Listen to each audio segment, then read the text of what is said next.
Bienvenidos, bienvenidas a esta actividad que se enmarca dentro del 3er Congreso Internacional de Teatro y 2er Congreso Internacional de Pedagogías Teatrales de Morón. En esta ocasión tenemos con nosotros a Corinne Soum, mima, performer, directora, actriz y especialista en el mimo corporal de Etienne Decroux.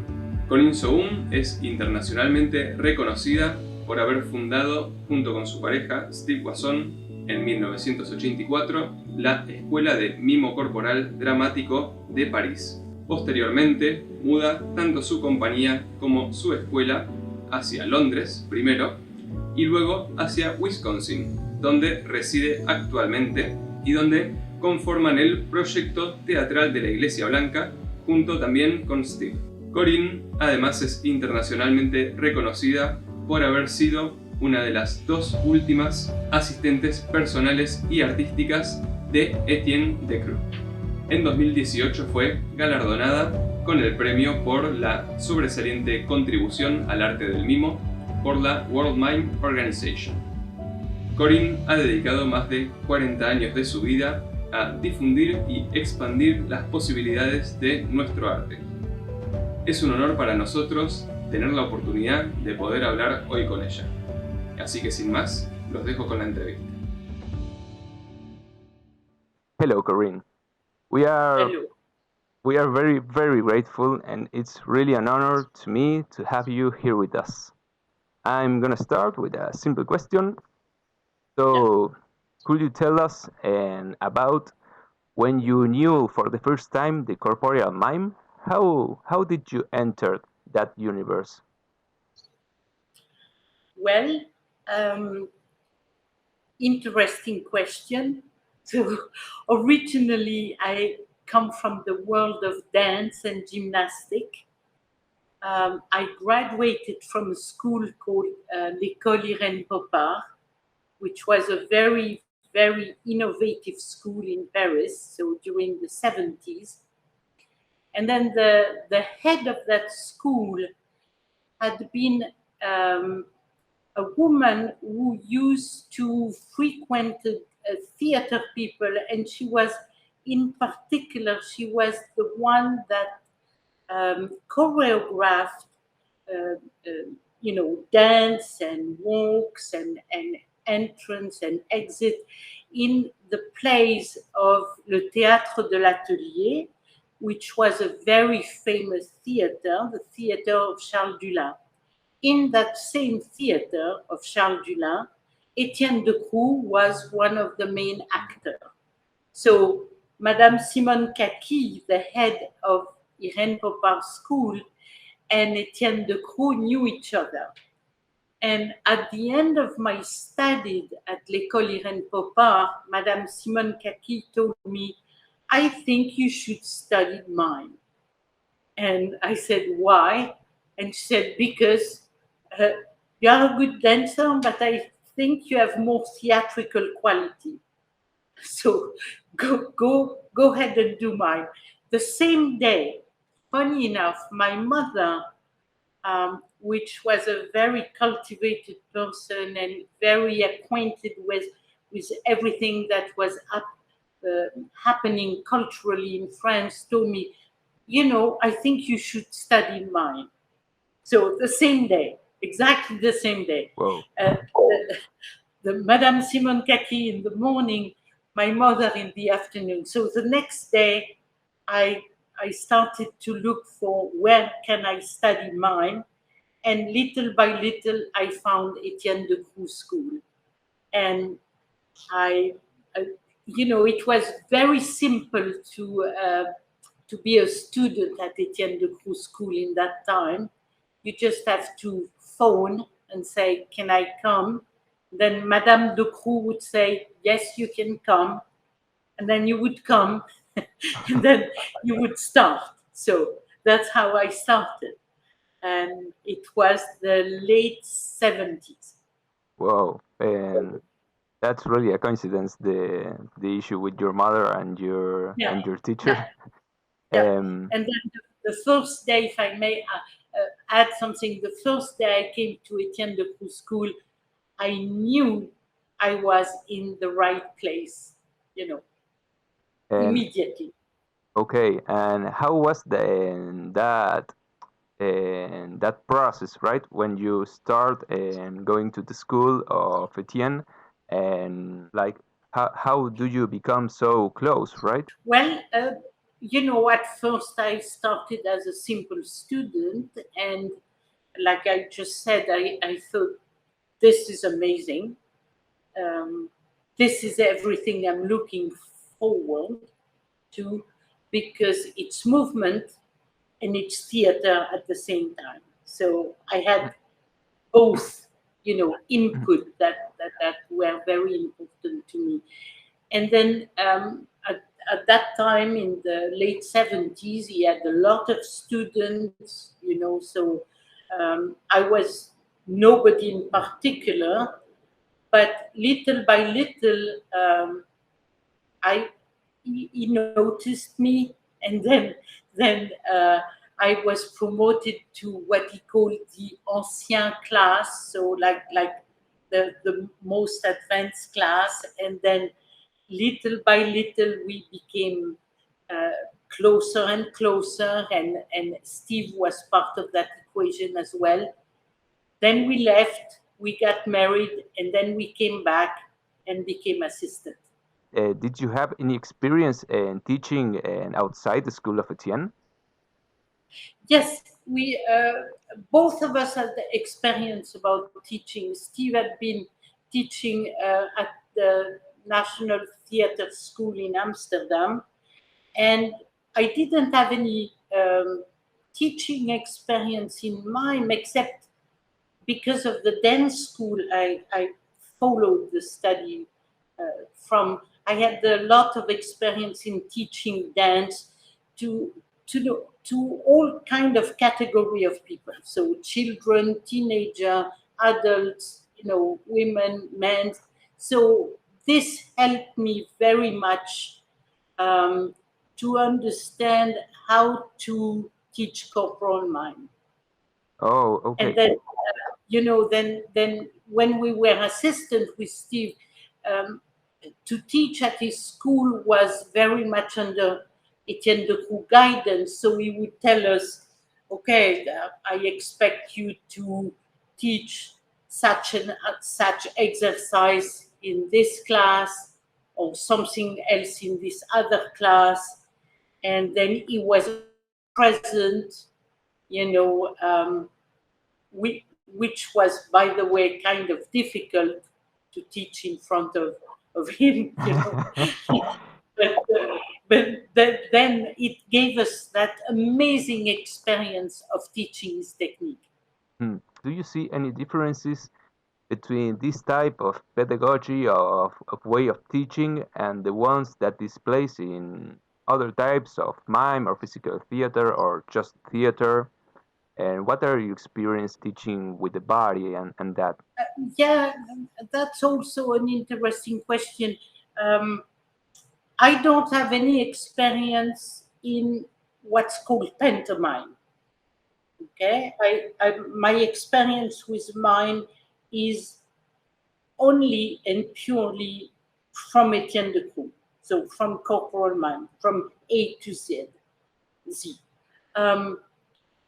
The difference that I've witnessed in, for example, when I was teaching corporal mime at the Marcel Marceau School, the difference that I witnessed between other teacher and what I was teaching is that corporal mime is based on a completely logical and thoroughly technique. It's a world into itself. See, you learn how to stand, you learn how to articulate the body, you learn how to displace yourself in space. Everything has a name. Then you learn what it calls figures, which are very, very small pieces. Then you learn how to interpret other longer pieces. So total pedagogy, a technique that is completely logical, completely rational, and that at the same time leave realm for any type of development, of personal creative development and possibility of improvisation. It's a bit like music. It's a bit like learning violin or piano. You know, you learn a scale, then you learn how to do a scale faster for the piano, for example. Then you learn a little piece of piano, which you are going to understand why you learned those scales before. Then you learn something more complicated, and then you can elaborate on that complication by improvising yourself. So it was, so that's for me my experience with the technique of corporal mime, and the difference that I can see, but you know, I'm just one person, so I don't have the total experience of physical theater in the world, but what I could witness is that corporal mime is the most accurate and precise technique ever in the world. You kind of like ended with a thinking that doesn't start from the mind and starts from the body, and then it goes like in a reverse way. No, in theater, you have to feel and think of an emotion, and then translate it to the body. Yes. And I mean, with the corporeal mime, it's kind of otherwise, right? You start with the body, and that infuse some kind of feelings and sensations, right? Yes. Yes, what you are describing is what Decroux called la métaphore à l'envers, the reverse metaphor. Mm. And it was one of his process of creation, not the only one, but one of them. And it's exactly what you're describing. You start by doing things without even know about a theme or a, you know, or an intention or an emotion. And then little by acting, so to speak, with your body, little by little, you find a theme. So that was one of his process of creating.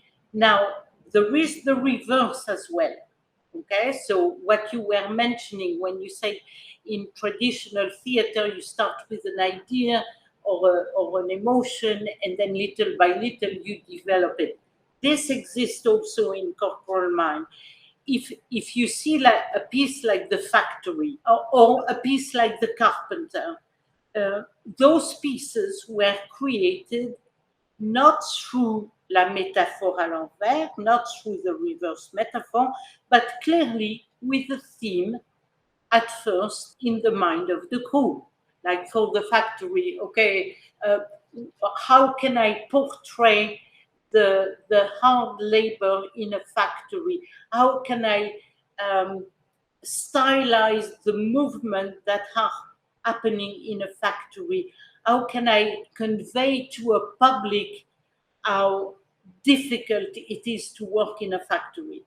And so that was not métaphore à l'envers, okay? That was starting with the theme and then developing through stylized movement the piece.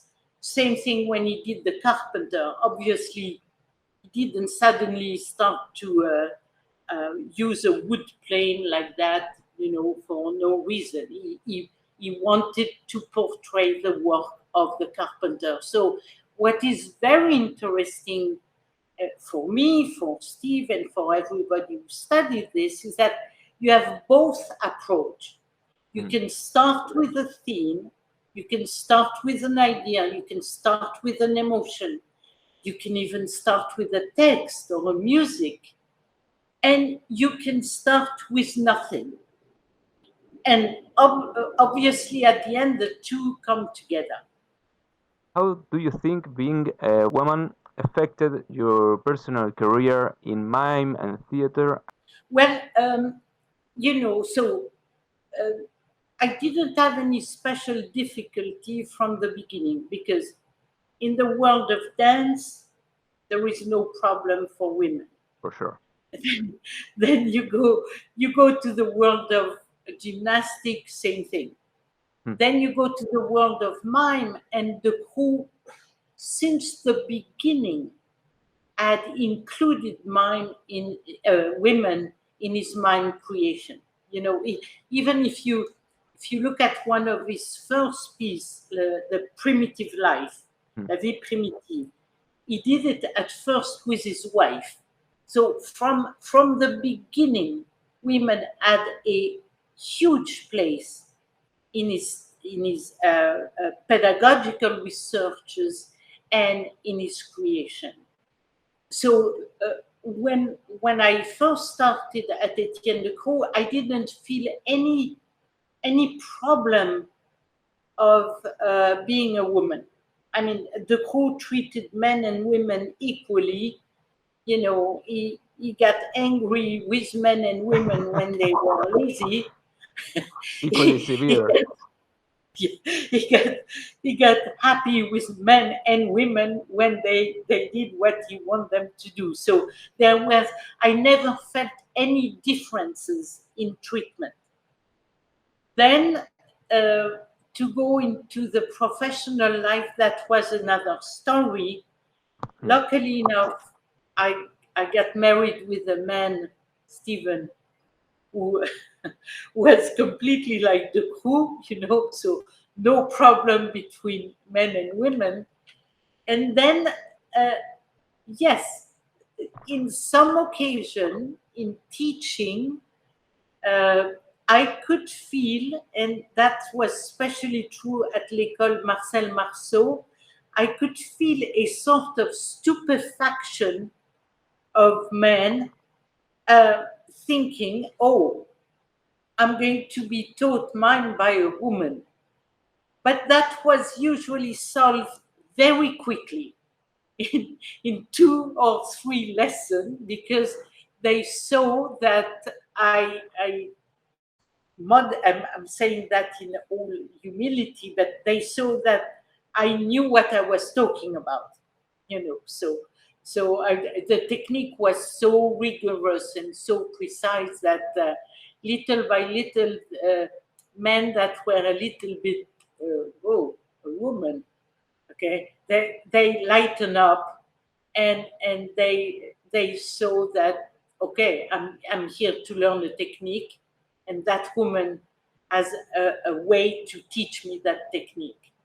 So but other than that, I mean, if I look at our creative process and our developments throughout different countries, you know, and different performances, I didn't feel too much any problem between men and women.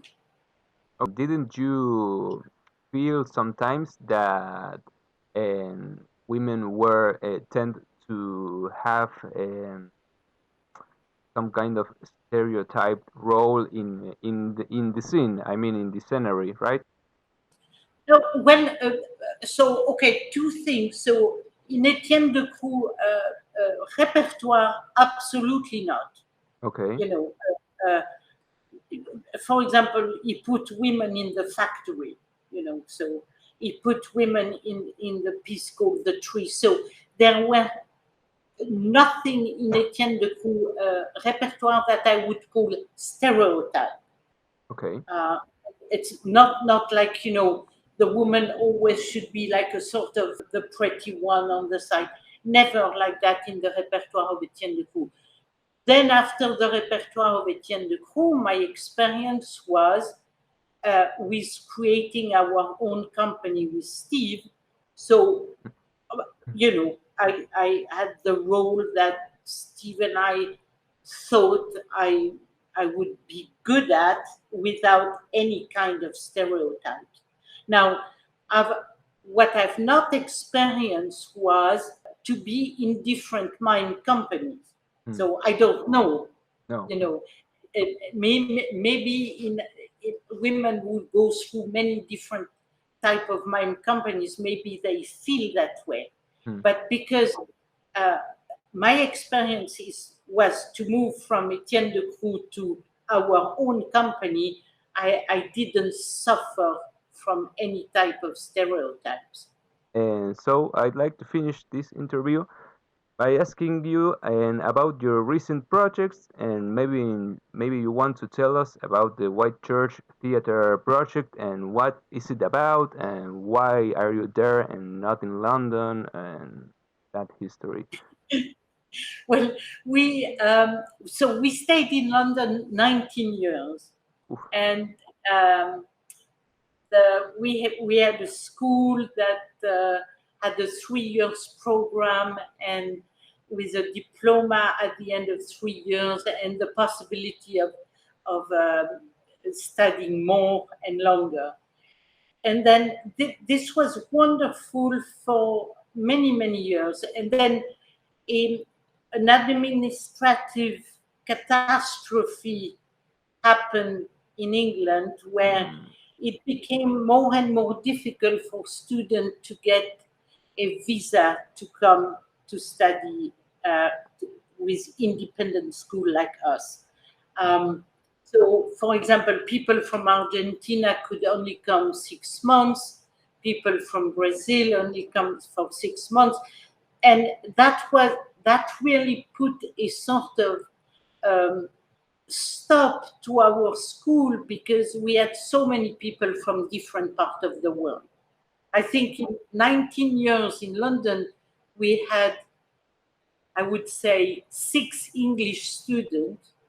Whoa. And all the rest of students were coming, from Asia, from South America, Central America, I mean, you name it, Israel, at the same time this was happening, that administrative stop to independent school, we bought, because of generous philanthropists, we bought a church in Wisconsin, a deconsecrated church. Okay, it was not a church anymore, and we transformed it into a theater space. That place was Spring Green, Wisconsin, was a very famous place in the 70s because of a famous mime school called the Ballet Studio. And that's where Stephen had started his studies. Oh. So suddenly, years and years later, we had the opportunity to buy that space and to be in the same area where Stephen had started his studies. So it was like a circle like that. And then, so we transformed that church into a theater space. We put lights on, seats, and little by little, during a few years, we kept moving from London to Wisconsin, and little by little we thought, okay, now we have to make a choice, and we decided to move permanently in Wisconsin. Oh. And we taught workshop and different programs. We made a lot of different shows, and we managed to have a public that at first were very surprised with what we were doing, because completely unheard of in that part of the world, but that little by little come to absolutely everything we were doing. Wow. And then the pandemic happened, and then the pandemic put a little bit of stop to all that. And we've been starting again, like almost 1 year ago. We have a new duet show ready to go. Oh. So let's cross finger and let's hope the public will come back. But we were like everybody. During 3 years, we could not welcome a public or any student live. So we started to teach online, which was a challenge, but at the same time, very interesting way to master this new way of communicating this art form. And now we are on the I suppose we are going to play our new duet show in October. I hope that goes very, very well. I personally believe that that show will be magnificent. And I mean, you are like milestones of the mime worldly, right? Here in Argentina, we hear of you and about you all the time from our masters and from our teachers, and so we really have you in our mind and around the world, at least here in Argentina, right? Well, thank you so much, because when I came to Argentina, I enjoyed it so much. I mean, this was that people thought I was the queen. So Yes, yes. we had two actors from Argentina the last time we did a live performance here. So, and they were wonderful to work with. It was amazing. It was amazing. So the connection for Steve and me with Argentina is very, very strong. In the name of the Argentine Association of Mime and Physical Theater, I really, really want to thank you to be here with us. And it has been an honor, and for me and for all the people that are going to see this interview. You will be talking to other Argentinian and probably some people of other countries too, because you are worldly famous, at least in the mime world. So I really hope that they will see you. And thank you so much, Camilo. Thank you so much. Thank you, Corinne. Personalmente, como mimo y como miembro de la Asociación Argentina de Mimo y Teatro Físico, quiero agradecerles a Corinne y a Steve. La verdad, para mí ha sido un gran honor y un gran placer tener la oportunidad de hablar con ellos. Han sido personas muy accesibles y muy dispuestas a compartir su conocimiento. Tampoco quiero perder la oportunidad de agradecer a las instituciones que han hecho esto posible: al Teatro Municipal de Morón, Gregorio Laferrer, al Instituto de Artes del Espectáculo, perteneciente a la Facultad de Filosofía y Letras de la UBA, y a la Asociación Argentina de Mimo y Teatro Físico. Así que sin más, les agradezco por haber estado aquí, por haber visto la entrevista, y bueno, nos vemos quizás en otra próxima actividad, porque tanto Corinne como Steve se vieron muy abiertos a seguir y continuar estos intercambios por medio de entrevistas. Así que los saludo, espero que lo hayan disfrutado y adiós.